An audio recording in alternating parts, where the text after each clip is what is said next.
Vaikarikastejasascha tamamascha yatho bhavah manasaschendriyanam cha bhutanam mahatamapi. Once more. Mahatatvad vikurvanad bhagavad virya sambhavat kriya shaktirahankaras trividas vapadyata vaikarikas tejasascha tamamascha yatho bhavah manasaschendriyanam cha bhutanam mahatam api. Transliteration. Mahatattvat. From the Mahatattva. Vikurvanat. Undergoing a change. Bhagavad Dhirya Samabhavat. Evolved from the Lord's own energy. Kriya Shaktir. Endowed with active power. Ahankara. The material ego. Trividaha. Of the three kinds. Samapadyata. Sprang up. Vaikarika. Material ego in transformed goodness. Daijasa, material ego in passion. Tamasa, material ego in ignorance. Sha, also. Yatha, from which.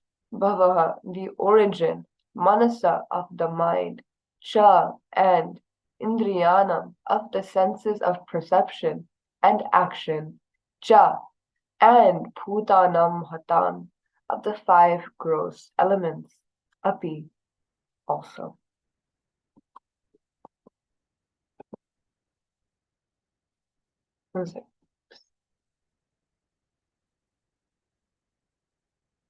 Translation. The material ego springs up from the Mahatattva, which evolved from the Lord's own energy. The material ego is endowed predominantly with active power of three kinds: good, passionate, and ignorant. It is from these three types of material ego that the mind, the senses of perception, the organs of action, and the gross elements evolve. Purport by His Divine Grace, A.C. Bhaktivedanta Swami Srila Prabhupada Ki Jai. In the beginning, from clear consciousness, or the pure state of Krishna consciousness, the first contamination sprang up. This is called false ego, or identification of the body as self. The living entity exists in the natural state of Krishna consciousness, but he has marginal independence, and this allows him to forget Krishna. Originally, pure Krishna consciousness exists, but because of the misuse of marginal independence, there is a chance of forgetting Krishna. This is exhibited in actual life. There are many instances in which someone acting in Krishna consciousness suddenly changes. In the Upanishads, it is therefore stated that the path of spiritual realization is just like the sharp edge of a razor. The example is very appropriate. One shaves his cheeks with a sharp razor very nicely, but as soon as his attention is diverted from the activity, he immediately cuts his cheek because he mishandles the razor. Not only must one come to the stage of pure Krishna consciousness, but one must also be very careful. Any inattentiveness or carelessness may cause fall down. This fall down is due to false ego. From the status of pure consciousness, the false ego is born because of misuse of independence. We cannot argue about why false ego arises from pure consciousness. Factually, there's always the chance that this will happen, and therefore one has to be very careful. False ego is the basic principle for all material activities, which are executed in the modes of material nature. As soon as one deviates from pure Krishna consciousness, he increases his entanglement in material reaction. The entanglement of materialism is the material mind, and from this material mind, the senses and material organs become manifest. Okay, so now we'll do some prayers to the teachers before me. Om Jnana Timirandasya Jnananjana Shalakaya Chakshurunmilitam Yena Tasmai Shri Gurave Namaha. Shri Chaitanya Manobhishtam Stapitam Yena Bhutale Swayam Rupa Kadamayam Tatati Swapadantikam Vandeham Shri Guru Shri Utapadakamlam Shri Gurum Vaishnavamscha Shri Rupam Sagrajatam Sagana Raghunathamritam Tam Sajivam Sadvaitam Savadhutam Parijana Sahitam Shri Krishna Chaitanya Devam Shri Radha Krishna Padan Sahagana Lalita Shri Vishakhamritamscha He Krishna Karuna Sindhu Dinabandhu Jagatpate Kupesha Gopika Kanta Radha Kanta Namastute Tapta Kanchana Gaurangi Radhe Vrindavaneshwari Vrishabhanu Sute Devi Pranamami Hari Priye Panchakalpatarubhyascha Kripa Sindhubhya Eva Cha Patitanam Pavanebhyo Vaishnavebhyo Namo Namaha. Jaya Shri Krishna Chaitanya Prabhu Nityananda Shri Advaita Gadadhara Shrivas Adi Gaura Bhakta Vrinda. Hare Krishna Krishna Krishna Hare Hare Hare Rama Rama Rama Hare Hare Hare Krishna Krishna Krishna Hare Hare Hare Rama Rama Rama Hare Hare Hare Krishna Krishna Krishna Hare Hare Hare Rama Rama Rama Hare Hare. Hare Krishna, dear devotees. I hope you all are well in this wonderful month of Margashira that we have after Kartik, Krishna's favorite month. I hope you all are well, cozy at home, and I hope you all are well. So today we'll be discussing, today our setting is Kapila Muni speaking with his mother Devahuti about the principles of material nature and the nature of the absolute truth. So we find ourselves in this very philosophical discussion, and the topic comes up of the contamination of the minuscule spirit soul with false ego. So I'll just read the translation one more time because I feel it summarizes the contamination part of this verse very well. The material ego springs up from the Mahatattva, which evolved from the Lord's own energy. The material ego is endowed predominantly with active power of three kinds: good, passionate, and ignorant. It is from these three types of material ego that the mind, the senses of perception, the organs of action, and the gross elements evolve. So here, if you look at your screen, I've made somewhat of a rough picture of the sequence at which this fall down occurs. And this is not a fall down that happened, I think Srila Prabhupada does a really lovely job of explaining. This isn't the fall down that happened in the very beginning of time, where the fall of the jiva occurred. It's something that we experience every maybe year, every week, every day, maybe in every other moment, right? Like the poet Govinda Dasa says, Jivana Talamala. Jiva, like this world is like a water droplet on the leaf of a lotus petal.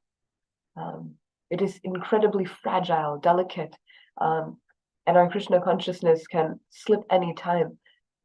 Ajamila was a great Brahmana, grew up within the movement, just like so many of us. And he was a Brahmin and a Vaishnava, and he was very strict, but he came upon good, not so great company, and his mind, his heart was transformed in a way that no one could have foreseen. And so this contamination of false ego that we are seeing in front of us is something that we all experience every moment of the day. Like Srila Prabhupada gives a really beautiful example of someone shaving their cheeks. One slight mishap and you've torn your skin. It's painful, right? So it's very easy with this. It's very easy with Krishna consciousness, no matter where you are in the path to fall down, because material nature is so strong. But let us go through the sequence one time. So our story starts with the Lord's own energy, right? We are all part and parcel of the Lord's own energy. We are all spirit souls. And Krishna has given us a little bit of marginal independence, right? At the end of Bhagavad Gita, Krishna tells Arjuna, I have told you everything that there has been to be said. I have given you my opinion, but I give you all the reins. I'll be the charioteer. You make the decision, and I will help you fulfill it. Right? So Krishna is very kind in that way. We may make decisions that aren't so great for us or aren't in our best interest, but Krishna, like Arjuna's charioteer, like the bird in our heart watching, like the Paramatma within watching the other bird, he allows us and he enables us through the laws of karma to achieve what we want to. But he's always there when we are in a dark and negative situation, such as something like the fall down, to help bring us back. So that is the topic for today. So again, the jiva has some marginal independence. And from this marginal independence, the jiva, you or I, or maybe your pet, a family member, anyone, right? The tree outside has decided to misuse or to use their independence for their own particular agenda. And from just this, from these feelings and thoughts emerges the Mahat Tattva, right? This is often described as a cloud, so I put a cloud up. This is the unmanifest false ego, right?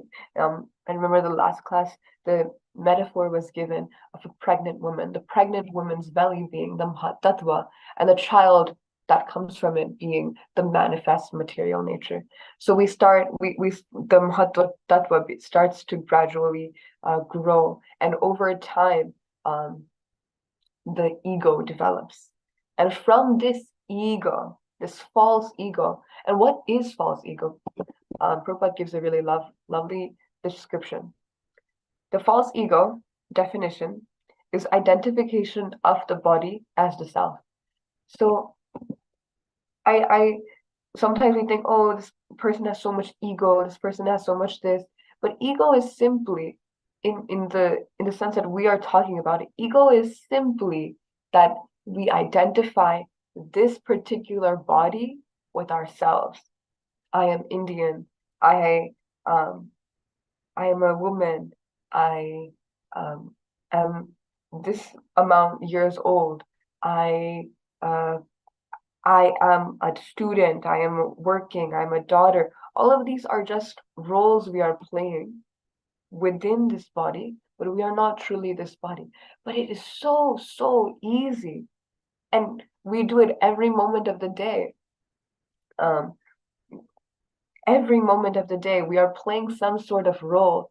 And we get so wrapped up in these roles that we forget who we truly are. We lose sight of that, right? We do this all the time. So that simple thing that we identify this body with ourselves is that ego. So we have Krishna's own energy, misuse of independence, mahatattva, entanglement of ego. And then from that ego, the modes of material nature manifest, goodness, passion, and ignorance. And these modes of material nature, they color they color everything around us, how we see, what samskaras we have, everything around us, right? So from that we get the mind, we get the senses of perception, we get the senses of action, and we get the gross elements, right? So I put a picture of a sofa. But they color everything around us, right? Sometimes our minds are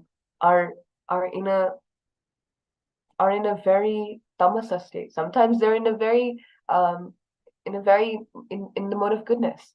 So everything around us is constantly in flux by the modes of material nature, right? Sometimes the gross elements around us, for example, maybe I'll give the example of something like spoiled milk versus fresh bread, right? There is all of these elements, they color our lives and everything around us based on our karma and our ego, right? So this is the basic sequence that occurs with this contamination, this fall down, that is something that we experienced many, many, many lifetimes ago in the very beginning of our journey to this material world. But it is also something that we experience every single moment, because the fall down can happen any moment in this material world, given the power of it. So one thing I wanted to mention was this the ego, right? The identification of the body as the self, right? This false ego. And I wanted to talk about a particular story from the Mahabharata at the very, very end of the Mahabharata. And it is regarding Dhritarashtra. And I want to speak about this story because in the purport, Srila Prabhupada mentions this false ego and this destructive, contaminating power of the false ego, where we identify with the body and that everything associated with that body as ourself, right? So once the war is over, right? We'll set the scene. Once the war is over, there are so many dead soldiers on both sides. There are so many dead soldiers on both sides. And both the Kaurava leaders who are not yet dead. So that's pretty much Dhritarashtra and maybe a few other people. 1, 2, 3 at most people have come to take care of the dead. There's millions of akshohinis that are fallen, brothers, cousins, friends, widows all around. The funeral pyres are all around. The haze of smoke. And the Pandavas, along with Draupadi and Krishna, are present. And they are, and Yudhishthira, with a with a with a heavy heart, he looks around and he sees his fallen uncle Shalya. He sees Dronacharya. He sees Bhishma, and he sees all his hundred cousins, the Kauravas, all fallen on the battlefield. And Yudhishthira, being the kind king and just being moved by the scene around him, he says to his brothers, let us immediately try to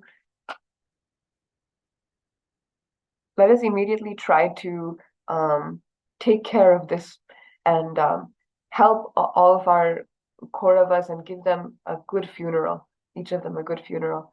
Then Dhritarashtra comes and he says, no, I will not let you touch my dead. I will take care of the dead, my dead, myself. You take care of your dead, yourself. You take care of the Pandavas, I'll take care of the Kaurava dead. I will not let you touch my children. Right? And saying this, Dhritarashtra starts to walk away. And then he said, let me see Bhima right now. I haven't seen Bhima in a while. And Dhritarashtra is angry. He has a bit of infirmity and he is a blind king, but still he has this strength within him by the power of his chaste wife's sacrifice. He has an incredible amount of strength within him, and he is angry, but he has grown weak. His hair has grown gray, but he has still so much strength within him. And he said, I want to see Bhim. He was very close to my son in battle. I want to give him a big hug. And so Bhima starts to approach Dhritarashtra to give him a hug. And immediately at the last moment, Krishna points to someone and says, bring that statue that Duryodhana used to practice on from the Kaurava camp and bring it quickly over here. And so they bring a big iron statue of Bhim that Duryodhana used to practice on, and they put it right in front of Dhritarashtra. And they Krishna pushes Bhima out of the way. And the statue of Bhima is in front of him, and Dhritarashtra immediately embraces that statue and he crushes it. He crushes it with all of his might. And that huge statue of Bhim shatters into 1,000,000 pieces. And at that moment, Dhritarashtra starts crying. He starts to repent, because in some small corner of his stone-like heart, there was some concern for his brother's children. There was some concern for the sons of Pandu. And so he starts to cry. And then Krishna explains to him the ruse that I put Bhim in front. And he explains to Dhritarashtra, my dear king, do you not see that the reason for all of this battle, all of this, is because you could never accept the sons of Pandu as your own, because of this aham mameti, because of this me and mine attitude that you had towards life. This entire battle, your own destruction and the destruction of all of Hastinapura is present. And so Krishna explains in this way to Dhritarashtra. And at that moment, Dhritarashtra begins to repent, because he truly sees the truth that because of this aham mameti, because of this false ego, that this is me, this is for my example, this is my father, this is my mother, these are my friends, those are not these, like, this is my temple, this is my office, because we have this circle and we only restrict it to what is mine and what is dear, and we consider everything else as other, there is so much hate in the world, right? Every drama of hate in this world right now, we have so much going on in the world. I don't want to name, but we have so much going on in the world right now. But this drama of hate that we have comes from this false ego within each and every one of us, including myself, with that we treat whatever is mine with love and respect, and we don't treat that which is other, right? Because we don't see ourselves as all spirit souls, we see ourselves as this body. So I'll just give it a happy ending. After this, Dhritarashtra's heart is changed. He does not sleep very nicely in Hastinapura. He eats very little. He does not enter the sabha anymore, and he coronates Yudhishthira. Yudhishthira is coronated the king of Hastinapura, and he leaves for the forest for self-realization. Of course, Vidura helps a little bit. Mention him. So that is a little bit of the story of Dhritarashtra's false ego and how it was one factor in the humongous downfall of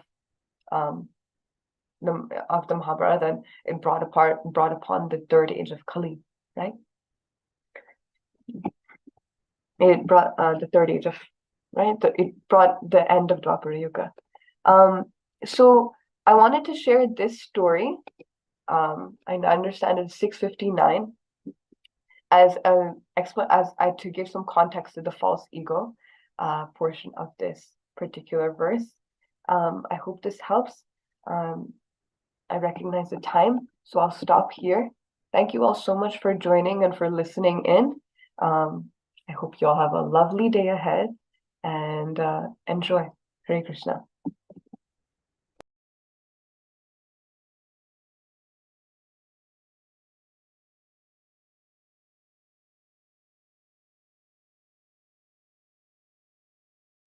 Surabhi, Hare Krishna. What was that next picture? Next picture. You see? Yeah, there was a two picture on the screen, right? Yeah, let me show you. So it's a picture of, actually I found it really cool. It's a picture from Mughal art. Like Mughal art, they have, this is like, I can't read this, but this is Krishna. This is the iron statue of Him. This is Dhritarashtra, and it's in like a Mughal style of art that they've created. Yeah. Okay, good. Thank you, Surabhi. Hari Bol, Hare Krishna. Happy. Good morning. Hare Krishna. Surabhi, can I ask a quick question? Yes.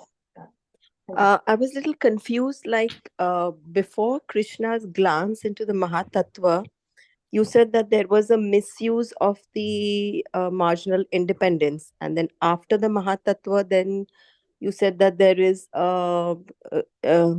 the ego gets contamination of the false ego. So I think it has to be contamination of the true ego, right? Because true ego is when when true ego is contaminated, then it becomes false ego. Yeah. And second point is, I found it almost similar when before the glance, when the living entity was in the spiritual world, when he had the desire of misusing the marginal independence, isn't that the time of the false ego coming in, or the false ego comes in after the glance?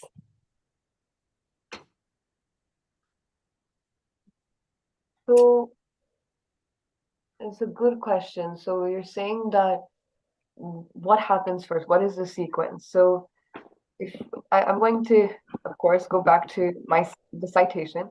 So from here, the misuse of independence that we're all given, this marginal independence we're all given, it is misused, and from that, even that is the Lord's energy. From that comes the Mahatattva, which is this unmanifest material ego, and then the material ego comes. I understand that you're saying that so you're right. There is true ego. Like there's true ego in the very beginning. There's a true ego, but that there's a misuse of independence, and right, we have all of some free will, and then that is misused, and then Mahatattva evolves from that. I wonder if any of the other devotees on the line have anything else to add to that explanation. If the false ego comes after the misuse of independence, or if it comes after the Mahatattva, but